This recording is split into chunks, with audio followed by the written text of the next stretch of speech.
আবু বকরের জান্নাতের সার্টিফিকেট দুনিয়ায় ছিল কি ছিল না? ছিল না। এই আবু বকর সিদ্দিক রাদিয়াল্লাহু তাআলা আনহু সম্পর্কে রাসূলুল্লাহ বলেছেন, ও আমার সাহাবীরা, আমার মৃত্যুর পরে আমার আবু বকর মৃত্যুবরণ করবে। সুবহানাল্লাহ বলেন। রাসূলুল্লাহ বলে দিচ্ছেন যে আমার আগে আবু বকর মরবে না, আমার পরে মরবে। আমার আগে কি? রাসূল স্পষ্ট বলে দিচ্ছেন, আমার পরে আবু বকর মৃত্যুবরণ করবে। এই আবু বকরের কবর তোমরা কোনখানে দিবা? সাহাবেরা বললেন, ইয়া রাসূলুল্লাহ, এই আবু বকরের কবর তার পারিবারিক কবরস্থানে আমরা দাফন করব। রাসূলুল্লাহ বললেন না। সুবহানাল্লাহ বলেন। রাসূলুল্লাহ কি বললেন? না না, পারিবারিক কবরস্থানে দেওয়া যাবে। তাহলে কোথায় দেব?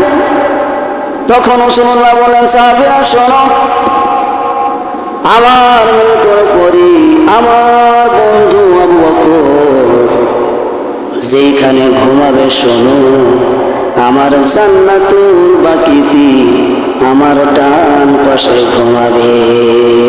সুবহানাল্লাহ। সাহাবীরা বললেন, ইয়া রাসূলুল্লাহ, এটার কারণ কি? তখন রাসূলুল্লাহ বললেন, সাহাবীরা শোনো, এই পৃথিবীতে সর্বপ্রথম আবু বকরের কাছে আমি যখন কালিমার দাওয়াত দিয়েছিলাম, আবু বকরকে বলেছিলাম, আবু বকর, বন্ধুত্ব আছে ঠিক আছে, তবে এখন থেকে আর বন্ধুত্ব কিন্তু থাকবে না। আবু বকর চোখের পানি ছেড়ে দিয়ে বলছিলেন, বন্ধু মুহাম্মদ, কেন সম্পর্ক থাকবে না বল? তখন রাসূলুল্লাহ বললেন, আবু বকর, এইমাত্র আমার কাছে ওহী এসেছে, ওয়ানজির আশিরাতাকাল আকরাবিন। রাসূল, আপনার নিকটবর্তী বন্ধু স্বজন যারা আছে এদের কাছে আপনি কালিমার দাওয়াত দিন। এর মানে হলো, আবু বকর, এইমাত্র আমি নবী হয়েছি, আমি এইমাত্র নবুয়ত পেয়েছি। আল্লাহ ওহীর মাধ্যমে বলেছেন কালিমার দাওয়াত দেওয়ার জন্য। ও আবু বকর, তুমি যদি কালিমা পড়ে মুসলমান হতে পারো, তাহলে অনন্তকাল তোমার সাথে আমার বন্ধুত্ব টিকে থাকবে।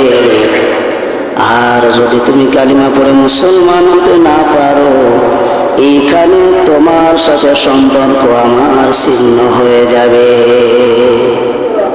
এই জন্য একজন নামাজি আরেকজন নামাজির সাথে বন্ধুত্ব করবে, এটা ওয়াজিব। এটা কি বলেন?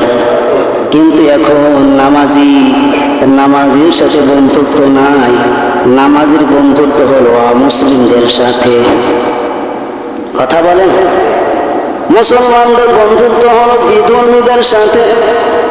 এই জন্য রাসূলুল্লাহ বলেছেন, যার সাথে যার মহব্বত, তার সাথে তার কি হবে বলেন?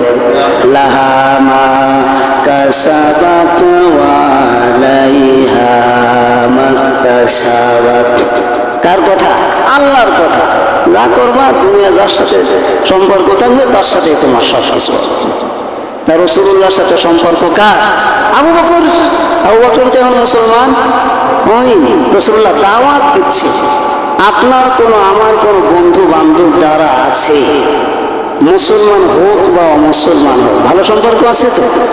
এই ভালো সম্পর্ক যাদের সাথে আছে তাদের সাথে আমরা কথাবার্তা চলাফেরা সব কিছু করতে পারবো, এটা বৈধ আছে। তবে আপনার আমার একটা দায়িত্ব আছে। কি আছে? দায়িত্বটা কি? দায়িত্বটা কি? তাকে ইসলামী, আচ্ছা বন্ধু, চা তো খাওয়া হয়েছে, ঠিক আছে, চল নামাজ পড়ে আসে, সে তো মুসলমান, নামাজ পড়ে, চল নামাজ পড়ে আসে। এই কথাটা বলার কারণ, ও যদি লজ্জায় হলেও যদি নামাজ পড়ে, তা ও যে কয় রাকাত নামাজ পড়বে, ওর যে সব হবে সবটা আপনার আমল নামায় হবে। সুবহানাল্লাহ। কিয়ামতের ময়দানে আপনি যদি জান্নাতি হয়ে যান, আর ওর যদি আমলে যদি কোনো ত্রুটি থেকেও যায়, তা আল্লাহ আপনার অনুমতি দেবেন যে ওর জন্য সুপারিশ করো, আমি আল্লাহর জান্নাতে দেবো। সুবহানাল্লাহ বলেন। এক মুমিন আর এক মুসলমানের পক্ষে কিয়ামতের ময়দানে সুপারিশ করতে পারবে। এক ইমাম তার মুসাল্লিদের সম্পর্কে পক্ষে সুপারিশ করতে পারবে, একজন আলেম তার এলাকার মানুষদের পক্ষে সুপারিশ করতে পারবে। কথা কি ক্লিয়ার বুঝেছে ভাইরা আমার?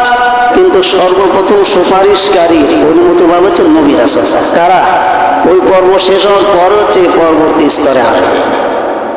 কি বিশ্বাস হচ্ছে না? সন্দেহ আছে নাকি ভাইরা আমার? রাসূলুল্লাহ আবু বকর কি বললেন? আবু বকর, যদি আমার হাতে কালিমা পড়ে মুসলমান হতে পারো তাহলে বন্ধুত্ব থাকবে, তা না হলে তোমার মতো বন্ধুর আমার দরকার নাই।